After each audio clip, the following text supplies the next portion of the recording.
The British Parliament is due to vote on a controversial bill to send asylum seekers to Rwanda.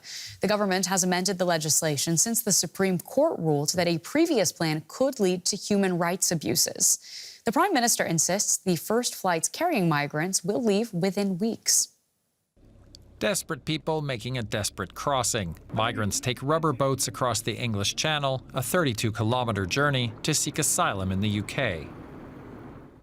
Britain's Conservative government has made its plan to deport asylum seekers to Rwanda the centrepiece of a policy intended to deter people from making the crossing. In April 2022, the Home Secretary struck a deal with Rwanda's foreign minister to send people there while their claims were being processed. A 6,500-kilometre flight from Britain to Central Africa.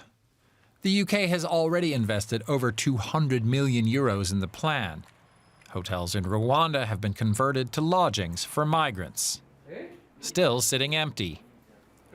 As the plan soon ran into legal challenges, the first flight scheduled to depart a military airbase in June 2022 was aborted. The UK's Supreme Court ruled the scheme unconstitutional, saying it could lead to human rights abuses.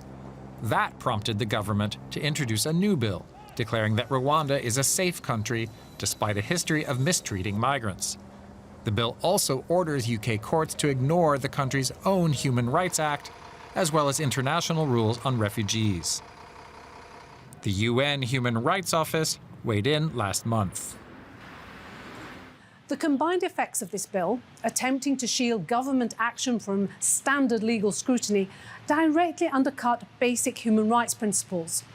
Governments can't revoke their international human rights and asylum-related obligations by legislation. We urge the UK government to take all necessary steps to ensure full compliance with the UK's international legal obligations. Other critics say the plan isn't just unlawful and inhumane, but wasteful and expensive too. One government assessment says that removing an individual would cost £63,000 more than keeping them in the UK. It's also unclear just how much of a deterrent effect the plan would ever have. Despite all that, there have been calls within the European Union to adopt a similar scheme.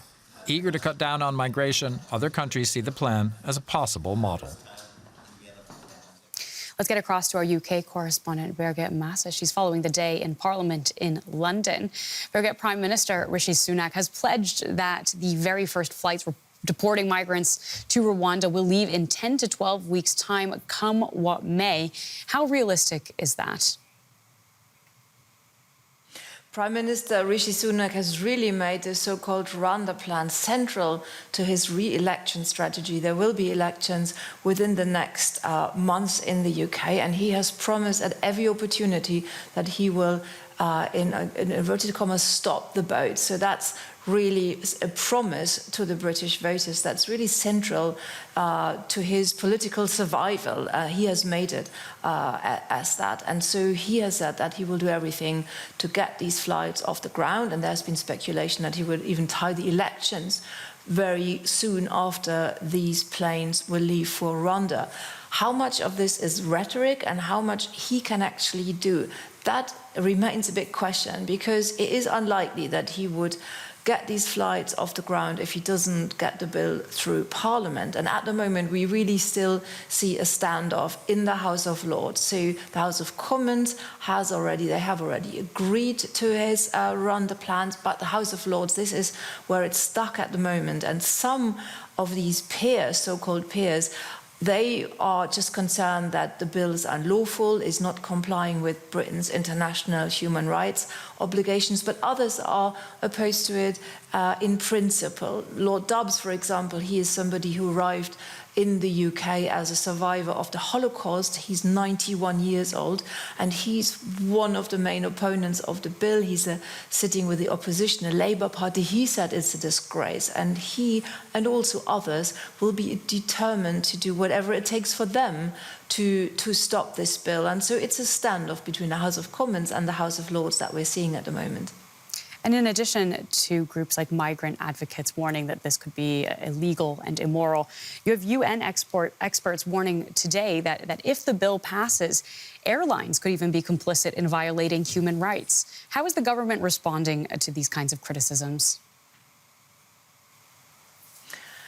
The government is not picking up on these points particularly. However, it's something that critics have said, particularly since Rishi Sunak has said in a press statement earlier today that airfields have been blocked and charter flights have been booked already. He hasn't specified which airfield or which airline is going to get these flights off the ground.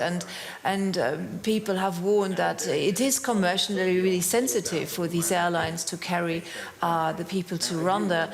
It could damage their reputation for a start. So whether and under what circumstances these flights will really bring asylum seekers to Rwanda, we'll have to see.